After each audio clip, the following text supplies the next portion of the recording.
बिस्मिल्लाहिर्रहमानिर्रहीम। Dear students, अस्सलाम वालेकुम वरहमतुल्लाहि वबरकातुहू। लेक्चर नंबर 5 में आप लोगों को खुशामदीद कहते हैं। और ये लेक्चर इंशाल्लाह इस लेक्चर में हम कोलिजन डिस्कस करेंगे। Elastic collision, in elastic collision, perfectly in elastic collision, और साथ साथ कोलिजन के साथ साथ काइनेटिक एनर्जी और मोमेंटम इसमें इंशाल्लाह हम डिस्कस करेंगे। ठीक है, प्रीवियस लेक्चर मेरे ख़्याल में आपको समझ आया होगा। अगर इसमें कोई प्रॉब्लम हो तो बहुत से स्टूडेंट्स ने तो मेरे साथ शेयर भी किया है और मुझसे इंडिविजुअली क्वेश्चन भी किए हैं और मैंने जवाब भी दिए हैं। Still if you are having some problems, some confusion, you can ask me quite freely. ठीक है, और your suggestion, your comments and your questions are cordially welcomed. Okay dear students, lecture number 5 है हमारे पास। MCQ नंबर फर्स्ट है कि in case of elastic collision whenever identical bodies moving in opposite directions with equal velocities collides, their conditions after the collision will be। इसमें तो A option जो है वो भी नहीं लिखे गए, लेकिन यहाँ पर मैं आपसे एक सवाल पूछता हूँ कि आप यहाँ पर आप सवाल ये पूछा गया है कि हमारे पास आइडेंटिकल बॉडीज़ है। ये मेरे पास एक बॉडी है, ठीक है, बॉडी नंबर ए है, ठीक है, इसका मास m है। इसी तरह दूसरा बॉडी है, बॉडी नंबर b है, ठीक है, और इसका मास भी m है। आइडेंटिकल बॉडी का मतलब ये है तकरीबन इक्विवेलेंट बॉडी हम इसको कह सकते हैं। इक्वल नहीं है लेकिन इक्विवेलेंट कह सकते हैं। ठीक है, they are moving in the opposite direction. ये भी इस अपोजिट डायरेक्शन में इसी तरह मोशन करता है और इसी डायरेक्शन ये भी मोशन करता है। ठीक है, एक दूसरे के साथ ये कोलाइड होते हैं। ठीक है, अगर इसका momentum of the body number A P A is equal to momentum of the body number B. P आप जानते हैं, पी का मतलब है मोमेंटम। यहाँ पर मैंने एरो भी लगाया क्योंकि ये मोमेंटम एक वेक्टर क्वांटिटी है। ठीक है, अगर इन दोनों के मोमेंटम बराबर है, एक दूसरे के साथ कोलाइड होते हैं, तो आपके ख्याल में ये हमारे पास क्वेश्चन है। ठीक है, तो आपके ख्याल में what should be the condition after the momentum collision. मेरे ख्याल में आपको ये समझना होगा कि कोलिजन किसे कहते हैं, इलास्टिक कोलिजन किसे कहते हैं, इन इलास्टिक किसे। Collision is actually the interaction of two bodies whenever they are come close with each other. So there may be some sort of what can we say, touch, or touch is also not possible. Like whenever two charges come close, like charges are come close to each other, they are attracting or repelling each other, but they have not touched each other. So such like thing is also known as collision. ठीक है, so यहाँ पर भी collision की बात करते हैं। अगर इलास्टिक कोलिजन में हम इस तरह डिफाइन करते हैं कि इलास्टिक कोलिजन में हमारे पास टोटल एनर्जी, काइनेटिक एनर्जी और साथ साथ मोमेंटम कांस्टेंट होगी। इसको हम इलास्टिक कोलिजन कहते हैं। ठीक है, और इन इलास्टिक कोलिजन इसको कहेंगे कि इसमें हमारे पास तो क्या कांस्टेंट होगी, टोटल एनर्जी कांस्टेंट होगी, मोमेंटम कांस्टेंट होगी, लेकिन इसमें काइनेटिक एनर्जी कांस्टेंट नहीं होगी। यही इसको हम कहते हैं इन elastic collision. In elastic collision में बात याद रखिए कि इसमें काइनेटिक एनर्जी कांस्टेंट नहीं होगी। परफेक्टली इन इलास्टिक किसे कहते हैं, जब एक बॉडी दूसरे की बॉडी के साथ कोलाइड होती है और वो बिल्कुल एक दूसरे के साथ चिमट जाते हैं, बिल्कुल एक दूसरे के साथ स्टेक हो जाते हैं।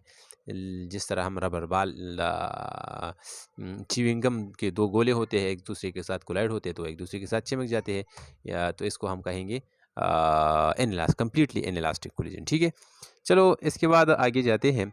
इलास्टिक कोलिजन में आपसे पूछा गया है, हाँ ओके, तो यहाँ पर इलास्टिक कोलिजन की बात की गई है, एक दूसरे के साथ कोलाइड होते हैं। तो याद रखिए कोलिजन में हमारे पास इलास्टिक कोलिजन में काइनेटिक एनर्जी, टोटल एनर्जी और मोमेंटम तीन चीज़ें कांस्टेंट होगी। ठीक है, तो अगर ये एक दूसरे के साथ कोलाइड होते हैं तो इसमें काइनेटिक एनर्जी भी कांस्टेंट होगी, टोटल एनर्जी भी, और टोटल एनर्जी और मोमेंटम तो वैसे भी कांस्टेंट होगी, काइनेटिक एनर्जी भी कांस्टेंट होगी।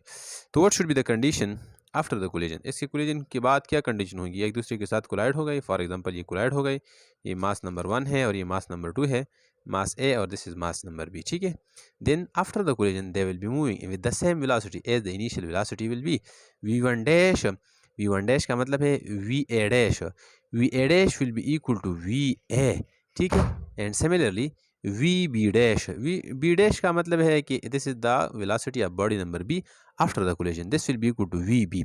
So it means that momentum should be constant. The momentum will always be constant. The momentum shall never be changed. Keep it in mind.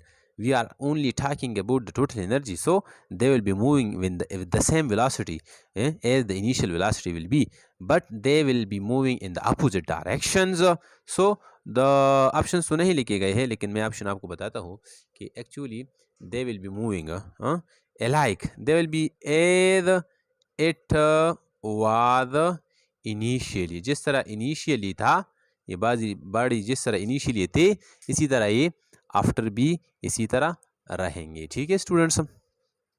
अभी बात आपके जहन में ये भी ख्याल आया होगा कि sir what about the momentum. तो याद रखिए मोमेंटम यहाँ पर क्या है, इनिशियल मोमेंटम इसका जो है ये इसी डायरेक्शन में है, ये राइट साइड पर है इनिशियल मोमेंटम, और इस बॉडी का जो मोमेंटम है ये लेफ्ट साइड पर है. दोनों को मोमेंटम इनिशियली चूंकि इक्वल मोमेंटम है और अपोजिट इन डायरेक्शन है, ये इक्वल वेक्टर्स है, they are anti parallel vectors, so the initial momentum is also equal to 0.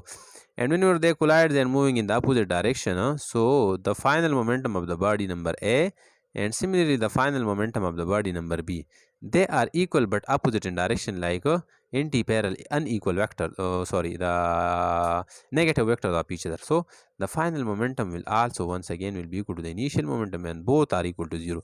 In this condition, the initial momentum is equal to 0 because they cancel the effect of each other. Equal momentum, opposite in direction. In the second condition, the momentum is once again equal to 0 because they are equal moment. They having equal momentum and they are in opposite direction like negative vectors. Negative vectors आप जानते हैं, negative का vector का word मैंने 2-3 मरतबा इस्तेमाल किया है. डियर स्टूडेंट्स, अगर ये मेरे पास है 5 न्यूटन वेक्टर है और इसी तरह मेरे पास दूसरा वेक्टर है ये 5, इसको हम कहते हैं नेगेटिव वेक्टर, और इसका जो रिजल्टेंट वेक्टर होता है इसको हम 0, इसका रिजल्टेंट 0 होता है. इसी तरह यहाँ पर फाइनल मोमेंटम और यहाँ पर इनिशियल मोमेंटम दोनों हमारे पास बराबर है और दोनों 0 के बराबर है. ठीक है, ओके. यहाँ पर मैं एक सवाल आपसे पूछता हूँ, शाबाश, आप मुझे जवाब दीजिए. यहाँ पर क्या है कि in case of elastic collision whenever the identical bodies are moving in opposite direction, अगर यहाँ पर इलास्टिक की जगह इन इलास्टिक का वर्ड इस्तेमाल किया गया तो फिर आपका जवाब क्या होगा? इन case of in elastic collision, तो फिर आपका जवाब ये होगा कि मेरे प्यारो बच्चों, जवाब ये होगा कि इसका जो टोटल एनर्जी है ये तो कांस्टेंट होगी, इसका जो मोमेंटम है ये तो लाजमी बात है ये कांस्टेंट होगी, लेकिन इसका जो काइनेटिक एनर्जी है, इनिशियल काइनेटिक एनर्जी यहाँ पर क्या है, नॉन जीरो है. इसकी भी काइनेटिक एनर्जी है और इसकी भी है. जब ये एक दूसरे के साथ कोलाइड हो जाते हैं तो याद रखिए इसका जो फाइनल काइनेटिक एनर्जी होगा वो 0 हो जाएगा. Body welcomes to rest, welcome to rest. So in case of inelastic collision, but in this condition, in the given condition, in case of elastic collision, the body will be moving with the equal kinetic energy as it was before the collision. Okay. हाँ, चलो MCQs number question number 2 की तरफ चलते हैं, जो कि बड़ा ही ज़बरदस्त सवाल है. और MCQs नंबर 2 है हमारे पास कि if the bodies are moving, हाँ, a body of mass m moving with the velocity v collide with another identical body at rest, but both bodies stuck with each other. Their final kinetic energy. मेरे ख्याल में ये वाला सवाल 2017 में medical की ईटा test में आया था. ETA इस टेस्ट में आया था, मेडिकल के एग्ज़ाम में आया था कि व्हेनेवर टू बॉडीज, मेरे पास डायग्राम को देखिए, मेरे आपको अभी समझ आएगी. ये मेरे पास मास m है, ये दूसरा बॉडी है, ये भी मास m है. ये वाला बॉडी जो है इसका जो इनिशियल वेलोसिटी है ये इज नॉन ज़ीरो, और इसका जो इनिशियल वेलोसिटी है ये हमारे पास v2 वेलोसिटी इक्वल टू 0. ये v1 का मोशन इसी डायरेक्शन में है और v2 का मोशन ये जो रेस्ट में है. v1 कोलाइड हो गई v2 के साथ, m1 कोलाइड हो गई तो m2 के साथ, m1 m2 इसके साथ ये कोलाइड हो गया, और दोनों कोलिजन के बाद ये एक दूसरे के साथ कम्प्लीटली स्टिक हो गए. स्टिक मतलब एक दूसरे के साथ चिमट गए, m1 प्लस m2 हो गई. ठीक है, अभी इसी डायरेक्शन में मोशन करेगा. तो आपके ख्याल में सवाल आपसे पूछा गया है कि what should be the final momentum. अभी इसका फाइनल मोमेंटम क्या होगा, and what should be the initial the final kinetic energy. Final kinetic energy और फाइनल मोमेंटम के बारे में आपसे पूछते हैं तो याद रखिए यहाँ पर आप इसकी वेलोसिटी को फाइंड कीजिए. पहली बात तो ये है क्योंकि आप काइनेटिक एनर्जी की बात करते हैं. ओके, तो यहाँ पर आप काइनेटिक एनर्जी की बात करते हैं तो काइनेटिक एनर्जी को हम फाइंड करते हैं वेलोसिटी से। काइनेटिक एनर्जी यहाँ पर बात अभी देखिए। ये कैसे फाइंड करेंगे? याद रखिए ये मोमेंटम का जो लॉ है, law of conservation of momentum, ये बहुत परफेक्ट लॉ है। Initial momentum is equal to the final momentum. ये इसी तरह इसी आप वेलोसिटी फाइंड कीजिए। इनिशियल मोमेंटम में लिख सकता हूँ कि m1 v1 plus m2 v2 is equal to m1 plus m2 into v dash. ठीक है, हम फाइंड करते हैं इस वी डैश को फाइंड करना चाहते हैं तो आपके पास आएगा यहाँ पर आइडेंटिकल की बात की गई है, मतलब दोनों के मासेस आइडेंटिकल है या इक्विवेलेंट है या इक्वल है। ठीक है, तो आपके पास आएगा m1 v1 dash v1 v2, ये तो वैसे भी आपको पता है कि v2 रेस्ट में है बॉडी, ये आपके पास आएगा v1 is equal to v1 dash is equal to ये राइट साइड वाली, ठीक है, equal to m1 into v1 divide by m1 plus m2 से क्या है 2m आएगा। ठीक है, यहाँ पर ऊपर नीचे और ठीक है, ये एक m के साथ कैंसिल होगा, आपके पास आएगा v1 dash is equal to v1 divide by 2, मतलब इसकी वेलोसिटी जो है ये हाफ हो गई है। वेलोसिटी हाफ हो गई है, मोमेंटम कांस्टेंट है, अब भी कांस्टेंट है, लेकिन अभी काइनेटिक एनर्जी को कैसे फाइंड करेंगे? काइनेटिक एनर्जी को आप फाइंड करने के लिए आप काइनेटिक एनर्जी वाली फार्मूला इस्तेमाल करेंगे। शाबाश, काइनेटिक एनर्जी क्या है? काइनेटिक एनर्जी का फार्मूला है ये का final kinetic energy is equal to half M V square, half M V square. शाबाश, अभी आप देखिए इसकी जो इनिशियल काइनेटिक एनर्जी है जो भी है लेकिन हमको इसको नाम देते हैं ई, हाफ अपनी जगह पर, एम अभी एम क्या होगी? इनिशियल बॉडी की काइनेटिक एनर्जी है क्योंकि इसकी वेलोसिटी नॉन जीरो है, दूसरी बॉडी की काइनेटिक एनर्जी नहीं है। अभी आप फाइंड कीजिए, यहाँ पर एम की जगह मैं 2m लगाऊंगा क्योंकि यहाँ पर बॉडी अभी इनके मासेस ये डबल हो गए हैं क्योंकि एक दूसरे के साथ स्टिक हो गए हैं। ठीक है, और इसी तरह v की जगह मैं लिखूँगा v/2 होल स्क्वायर। ठीक है, आपके पास आएगा डियर स्टूडेंट्स हाफ, मेरे ख्याल में आपको नज़र नहीं आती, हाँ, half 2m into V square divided by 4, ये इसके साथ कैंसिल हो जाएंगे, आपके पास आएगा final kinetic energy is equal to, इसको मैं ड्रा करता हूँ इधर, शाबाश, final kinetic energy is equal to half of the initial kinetic. यहाँ पर हाँ है, यहाँ पर 4 यहाँ पर 2 बच गई है। ठीक है, तो half of the kinetic energy, मतलब काइनेटिक एनर्जी जो है ये हाफ हो गई है, final kinetic energy half of the initial kinetic energy. ठीक है, this option is the correct, ये 2017 के पेपर में आया था। और अभी जो सवाल मैं करने जा रहा हूँ ये ज़बरदस्त सवाल है, बड़ा ही इम्पोर्टेंट है। इम्पोर्टेंट इसलिए है डियर स्टूडेंट्स, यहाँ पर आपसे एक डायग्राम आपको बनाया गया है, v1 is not equal to 0 and v2 equal to 0। v1 हमारे पास वेलोसिटी दी गई है 9 मीटर पर सेकंड और यहाँ पर ये वेलोसिटी 0 है, ये नॉन ज़ीरो है, ये this diagram is before collision. Now comes toward the after collision, the body A is moving, this is, let's say this is body number first A, this is body number second B, the body the body B, the body A moves with the हाँ, ये 3 metre पर second से इसने return किया है और इसी body number B कुछ एनर्जी ट्रांसफ़र हुई है, ये भी 6 मीटर पर सेकंड की वेलोसिटी से राइट साइड में मोशन करती है। ठीक है, तो आपके ख्याल में according to this is after collision, the according to the diagram it is elastic collision, in elastic collision या नॉट इनफ इन्फॉर्मेशन। आपके ख्याल में ये इलास्टिक कोलिजन होगा, इन इलास्टिक कोलिजन होगा या इन्फॉर्मेशन काफ़ी नहीं है? आपके ख्याल में ये कौन सा कोलिजन होगा? शाबाश, सोचिए और इसके बाद बताइए, ये कौन मुझे बता सकते हैं? पता है, this only genius can do this questions. चलो मेरे सुनिए, आगे चलते हैं। आपने कहीं ये सुना है कि हमारे पास v1 plus v1 dash is equal to v2 plus v2 dash, आपने ये वाला इक्वेशन सुना है? ये हमारे पास एक इक्वेशन है क्योंकि हमने डिराइव किया था जवानी के ज़माने में, फर्स्ट ईयर में हमने डिराइव किया था। दिस इज़ एक्चुअली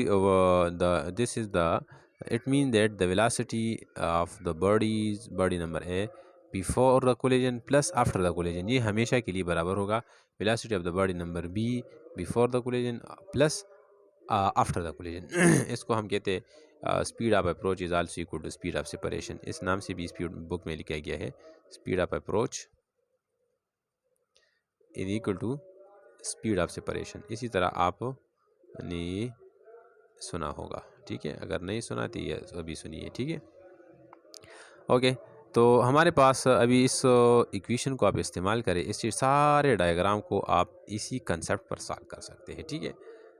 कंसेप्ट ये है डियर स्टूडेंट्स, अगर हमने बॉडी की वेलोसिटी को देख लिया, initial velocity body number first कितने हैं, शाबाश, इसके लेफ्ट साइड को अप्लाई करते हैं, कितनी है 9 मीटर पर सेकंड। आफ्टर द कोलिजन कितनी है 3 मीटर पर सेकंड है, लेकिन याद रखिए डियर स्टूडेंट्स, ये 3 मीटर मैं लिखूँगा 3 मीटर पर सेकंड, ठीक है। मैंने -3 क्यों लिखा, किसी को पता है? यस, पता लग गया। ये हमारे पास वेलोसिटी है, अभी इनिशियल वेलोसिटी तो राइट साइड पर है और फाइनल वेलोसिटी लेफ्ट साइड पर है। क्योंकि वेलोसिटी तो हमारे पास वेक्टर क्वांटिटी है, इसलिए मैंने इसको नेगेटिव रिप्रेजेंट किया, ठीक है। और इसी तरह आप राइट साइड पर आ जाए, इसकी राइट साइड पर, तो आपके पास आएगा V2 क्या है, V2 हमारे पास 0 है, और V2 डैश क्या है, ये हमारे पास V2 डैश है 6 मीटर पर सेकंड, ठीक है। ये मैंने इसी तरह लिखा, इसमें प्लस माइनस की बात नहीं है क्योंकि इनिशियली 0 है। आपके पास आएगा 9 मीटर पर सेकंड और -3 मीटर पर सेकंड इज इक्वल टू 0 + 6 से क्या आएगा 6 मीटर पर सेकंड। शाबाश, इधर देखिए 9 - 3 से क्या 6 मीटर पर सेकंड, और राइट साइड पर क्या 6 मीटर पर second. It mean that both left side is equal to the right side, so this is actually elastic collision. कौन सा कोलिजन है, elastic collision. Option number A is the correct answer, ठीक है। This is the elastic collision. According to this equation, the speed of approach is equal to speed of separation. ये आप इससे आसान तरीके से हल कर सकते हैं, लेकिन याद रखिए डियर स्टूडेंट्स, यही सवाल को मैं थोड़ा सा चेंज करता हूँ, फिर आप सुनिए, शाबाश, फिर आपको मेरे ख्याल में और भी क्लियर हो जाएगा। अगर किसी ने आपको ये बताया कि हमारे पास ये डायग्राम है, लेकिन डायग्राम में ये वेलोसिटी नहीं दी गई, ठीक है, ये वेलोसिटी एब्सेंट है, ये वैल्यू आपको नहीं दिया गया, तो आपके ख्याल में, और ये भी बताया गया कि ये हमारे पास इलास्टिक कोलिजन है, ये वाला पॉइंट बताया गया लेकिन ये वाला एब्सेंट है, तो आप किस तरह इसको फाइंड करेंगे, फिर यही इक्वेशन को इस्तेमाल करेंगे। यहाँ पर आएगा 9.99 मीटर पर सेकंड -3 मीटर पर सेकंड। आप यहाँ पर राइट साइड पर इन दोनों को, लेफ्ट साइड पर आप लेफ्ट साइड को सॉल्व करें, आपके पास लेफ्ट साइड पर 6 मीटर पर सेकंड आएगा, तो राइट साइड पर ज़रूरी बात है कि 6 मीटर पर सेकंड आएगा, क्योंकि यहाँ पर इलास्टिक का वर्ड इस्तेमाल किया गया होगा। लेकिन इसी कंडीशन में आपको इलास्टिक तो नहीं है, लेकिन यहाँ पर सिर्फ वैल्यू दी गई है, वैल्यू से भी आप इलास्टिक कोलिजन फाइंड कर सकते हैं या इनइलास्टिक, और इलास्टिक की वर्ड से भी आप वेलोसिटी को फाइंड कर सकते हैं, ठीक है, समझ आ गई। ये एमसीक्यूज मैंने इसलिए लिखा कि आपको ये इलास्टिक कोलिजन वाला ये वाला फार्मूला समझ आ गए कि the speed of approach is equal to speed of separation. This is very important formula, keep it in mind, okay. और प्यारे तलबा और तालिबात, सवाल नंबर 4 है, जो कि बड़ा ही ज़बरदस्त सवाल है और बड़ा ही इम्पोर्टेंट सवाल है।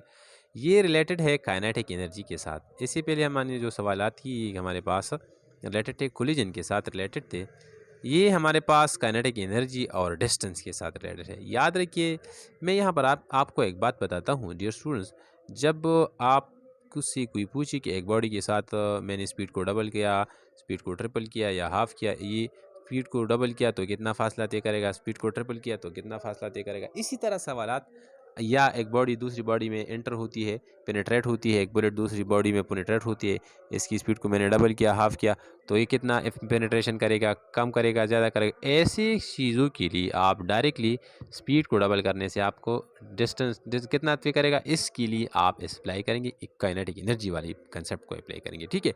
चलो, अभी जो इन दो सवालात थे, सवाल नंबर 4 और 5, इनके कंसेप्ट को मैंने आपको एक्सप्लेन किया, लेकिन फिर भी मेरे ख्याल में आपको प्रॉब्लम होगा। चलो चलते हैं आगे। A bullet fired such that a bullet fired a target a bullet fired into a target loses half of its velocity after the penetrating 24 centimeters. शाबाश, एक बुलेट को फायर किया गया। ये मेरे पास एक बुलेट है, मेरा डायग्राम थोड़ा सा कमज़ोर है, थोड़ा सा तो नहीं है, बहुत ज़्यादा कमज़ोर है, लेकिन चलो फिर भी मैं बनाता हूँ। ये एक टारगेट को पर फायर किया गया। ये मेरे पास एक टारगेट है, फॉर एग्जांपल टारगेट क्या है, टारगेट एक सैंड बैग है, ठीक है, यहाँ पर फायर किया गया और फायर करने के बाद यहाँ पर ये एंटर होती है ये बुलेट, ठीक है, ये यहाँ पर एंटर होती है और इसने 24 सेंटीमीटर, कितना फासला, 24 सेंटीमीटर का फासला तय किया। लेकिन यहाँ पर इसकी जो फाइनल वेलोसिटी अभी हो गई, ये इनिशियल वेलोसिटी की हाफ हो गई, वेलोसिटी हाफ हो गई 24 सेंटीमीटर फासला तय किया। अभी ये कितना फासला तय करेगा ताकि इसकी जो बिल्कुल फाइनल वेलोसिटी है ये बिल्कुल जबकि ताकि इसकी वेलोसिटी ज़ीरो हो जाए। इसकी वेलोसिटी ज़ीरो होने से पहले पहले ये कितना फासला तय करेगा, कौन जवाब देगा? ये मेरे ख्याल में ये मैंने 2019 में एक संडे टेस्ट में दिया था और बहुत से स्टूडेंट ने ये गलत किया था। एक बार फिर ये सवाल मैंने आपके कोर्स में शामिल किया, ये मेरे बुक में भी है और सवाल ये है कि मैंने तो डायग्राम बनाया, आपको समझ आया होगा मेरे ख्याल में। बुलेट है, बुलेट को फायर किया, सैंड बैग है या कोई और टारगेट है, इसमें एंटर होती है ये बुलेट, लेकिन इसकी वेलोसिटी हाफ होती है। हाफ वेलोसिटी के लिए हाफ वेलोसिटी पर ये 24 सेंटीमीटर डिस्टेंस तय करती है। आपके ख्याल में इसकी वेलोसिटी जब ज़ीरो हो जाती है तो ज़ीरो होने से पहले पहले ये कितना फासला और तय कर सकता है? How much it will further penetrate before coming to rest? कौन मुझे बताएगा? मैं बताऊंगा। चलो, आपके ख्याल में 24, 12, 6 सेंटीमीटर या 4 सेंटीमीटर या 3 सेंटीमीटर? प्यारे तलबा, मैंने इससे पहले आपको एक कंसेप्ट दिया, जब भी आप स्पीड की बात करते हैं या एनर्जी लॉस या एनर्जी गेन की बात करते हैं तो आप इसके साथ क्या इस्तेमाल करेंगे? काइनेटिक एनर्जी का कंसेप्ट इस्तेमाल करेंगे। चलो, इसकी जो इनिशियल काइनेटिक एनर्जी थी ई थी, ई कितनी जितनी भी थी ई थी, ठीक है। इसकी काइनेटिक एनर्जी को चलो अभी मालूम करते हैं। जब इसकी वेलोसिटी हाफ हो गई और 24 सेंटीमीटर फासला तय किया, और शाबाश, हाफ एम v/2 मैंने लिखा होल स्क्वायर, ठीक है। कि जब काइनेटिक एनर्जी इसकी वेलोसिटी हाफ हो गई तो आप देखिए, शाबाश, half V square divide by 2 तो आपके पास आएगा 1/4 into half M V square. इस तरह लिख सकता हूँ। तो मैं ये लिखूँगा कि जब इसने 24 सेंटीमीटर फासला तय किया तो इसकी initial kinetic energy, final kinetic energy, ये इसकी जगह मैंने इनिशियल की वैल्यू लिखी ये वाला और 1/4 अपनी जगह पर। तो इसकी जो फाइनल काइनेटिक एनर्जी है, इसकी final kinetic 1/4 of the initial है। इनिशियल से 4 गुना कम हो गया है। कितना कम हो गया है? 4 गुना। फिर से बोलिए मेरे साथ, कितना कम हो गया है? इसकी काइनेटिक एनर्जी कितनी कम हो गई है? 4 गुना कम हो गई है। शाबाश। इनिशियल काइनेटिक एनर्जी से इसकी एनर्जी 4 गुना कम हो गई है। इसने 24 सेंटीमीटर फासला किया। अभी जो इसके साथ 1/4 तो मतलब 3/4 तो लॉस हो गई। 3/4 has been last. 1/4 of kinetic energy is remaining. अभी ये कितना और फासला तय कर सकता है?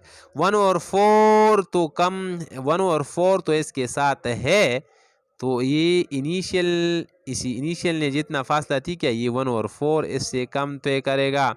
इनिशियल से कितना कम तय करेगा? 1/4, क्योंकि इसकी इनिशियल का अभी काइनेटिक एनर्जी इसके पास कितनी रह गई है? 1/4 ऑफ द इनिशियल। अगर ये इनिशियल काइनेटिक एनर्जी का इसके साथ 1/4 हिस्सा रह गई है तो ये 1/4 टाइम इससे कम फासला तय करेगा। शाबाश। 1/4 का मतलब है इस पर कितना फासला तय किया? हाफ पर हाफ होने पर 24 सेंटीमीटर, तो इसको 4 पर डिवाइड करें। आई शाबाश, 6 centimetre. Option number C is the most appropriate, ठीक है। ऑप्शन नंबर सी आज नज़र आती है आपको? This is option number C. चलो आगे चलते हैं। इसी तरह का सवाल है और बिल्कुल इसी कंसेप्ट पर है। मुझे उम्मीद है कि आपको ये आप ये खुद अब आसानी से हल कर सकते हैं। चलो मैं साथ साथ डिस्कस करके, लेकिन मेरे डिस्कस करने से पहले आप सब इसको सॉल्व करें आप। शाबाश। एमसीक्यूज नंबर 5 है tripling the speed of a vehicle. शाबाश। फाइनल स्पीड को मैंने कितना ट्रिपल किया? शाबाश। अपने पास अपने लिए जब आप क्वेश्चन पूछते हैं तो क्वेश्चन आप पढ़ते हैं तो क्वेश्चन से आप डाटा निकालें अपने साथ। शाबाश। फाइनल काइनेटिक वेलोसिटी को 3 टाइम्स इनिशियल से ज़्यादा कर दिया गया है। हाँ, the tripling the speed of a vehicle multiplies the minimum distance needed to for stopping it. अभी इसके लिए कितनी मिनिमम डिस्टेंस की ज़रूरत है? इनिशियल मेरे ख्याल में SI थी, इनिशियल SI डिस्टेंस पर ये स्टॉप हो सकती थी। अभी कितने डिस्टेंस पर ये हम स्टॉप कर सकते हैं अगर इसके फाइनल वेलोसिटी को हम 3 गुना इंक्रीज कर ले? कौन मुझे बताएगा? याद रखिए, मैंने आपसे इससे पहले भी बताया कि जब distance covered a bullet entered into a target, ये काइनेटिक एनर्जी के साथ रिलेटेड है। तो याद रखिए इसकी काइनेटिक एनर्जी को, वेलोसिटी को 3 टाइम को इंक्रीज किया गया है। तो काइनेटिक एनर्जी कितनी इंक्रीज हो गई? शाबाश, ये काइनेटिक एनर्जी क्योंकि वेलोसिटी पर स्क्वायर है तो ये 9 गुना इसकी काइनेटिक एनर्जी ज़्यादा हो जाएगी, 9 गुना। तो इसका मतलब ये है डियर स्टूडेंट्स कि इसकी final kinetic energy initial kinetic energy से 9 गुना ज़्यादा होगा। अगर इनिशियल काइनेटिक एनर्जी से 9 गुना और इनिशियल काइनेटिक एनर्जी पर इस डिस्टेंस से करता है तो अभी कितना फासला तय करेगा? 9 टाइम्स। शाबाश, option number C is correct answer. हा हा हा, समझ आ गई बात? यस। मेरे ख्याल में मेरा लेक्चर ख़त्म हो गया। अभी इसमें क्वेश्चन 5 क्वेश्चन मैंने किए थे। इसमें अगर कोई प्रॉब्लम हो तो ये MCQs elastic collision, in elastic collision और परफेक्टली इलास्टिक कोलिजन पर के साथ रिलेटेड है। और साथ साथ मैंने काइनेटिक एनर्जी को भी डिस्कस किया। अभी जो सवाल नंबर 4 और 5 है ये बहुत ही इंपॉर्टेंट है, इस पर दोबारा गौर कीजिए, दोबारा सुनिए। अगर कोई प्रॉब्लम हो तो मुझसे आप पर्सनली पूछ सकते हैं कि सर इसका क्या मतलब है। जब याद रखिए, जब भी किसी स्पीड और काइनेटिक एनर्जी की बात होती है, स्पीड और स्टॉपिंग डिस्टेंस की बात होती है तो इसका मतलब है काइनेटिक एनर्जी की बात होती है। तो वेलोसिटी को आप काइनेटिक एनर्जी में पुट करें तो आपको पता लग जाएगा कि काइनेटिक एनर्जी कितनी इंक्रीज हो गई या डिक्रीज। इससे आपको पता लगेगा कि किस तरह में आपका सवाल आएगा। ठीक है, मेरे ख्याल में अभी नमाज का टाइम है, अभी नमाज बाजमात होती है तो इंशाल्लाह हम चलते हैं इसके लिए और एक नेक्स्ट लेक्चर में आपके सामने आएंगे। Dear students, pray for me. ठीक है, pray for me, I am need you. ठीक है, I am very needy. I'm actually my exam, I have given my exam and it has been, inshallah it will be displayed in coming month.